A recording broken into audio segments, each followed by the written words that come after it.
stand outside in the sun today for like 15 seconds and it feels like you're already getting roasted. What the heck?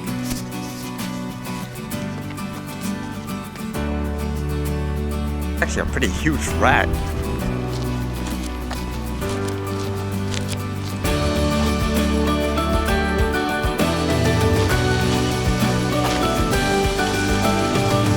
Spending some time today trying to create, I guess, the standard operating procedures like for the drone flight, for the test.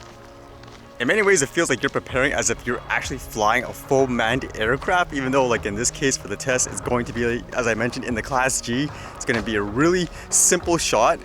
And I was just thinking, because some people were saying treat it as if it's a Class C, and I was thinking, since that King George Aviation Airport is not active, so to speak, which aerodrome or airport should I use as the example? Because I believe in the procedures they say you should normally have the emergency contact number of the nearest, like say the airport or the aerodrome for things like, I guess, the flyaways.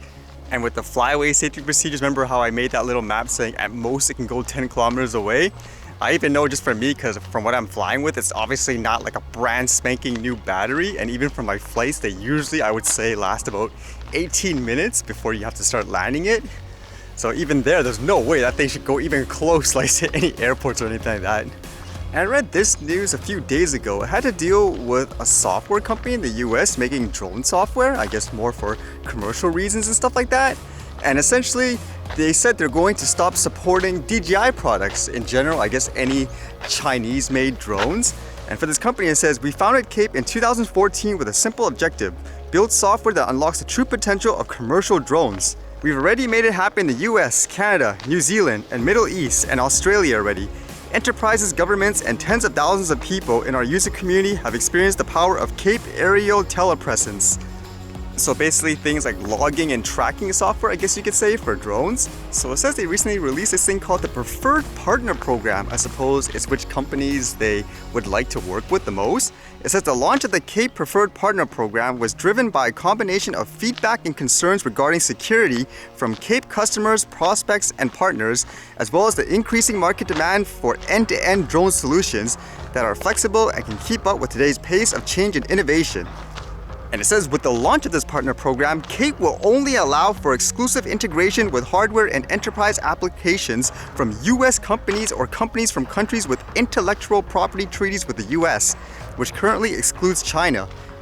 It addresses the increasing security concerns around the use of Chinese-made drones following the recent warnings from the Department of Homeland Security. And it was kind of interesting reading this, like who would you say is your preferred partner? And it says apparently Skydio.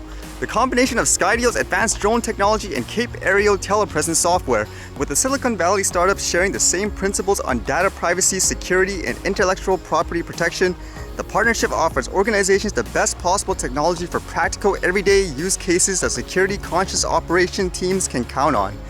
So it's kind of interesting too, because if you guys remember, they're going to release a new drone as well. It makes me wonder if all this kind of relates to their, I guess, growth strategy as well. I guess it's a big blow to DJI. I guess since it talks more about commercial operators, do you care about things like the data and stuff as a recreational person?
Alright, see you guys later.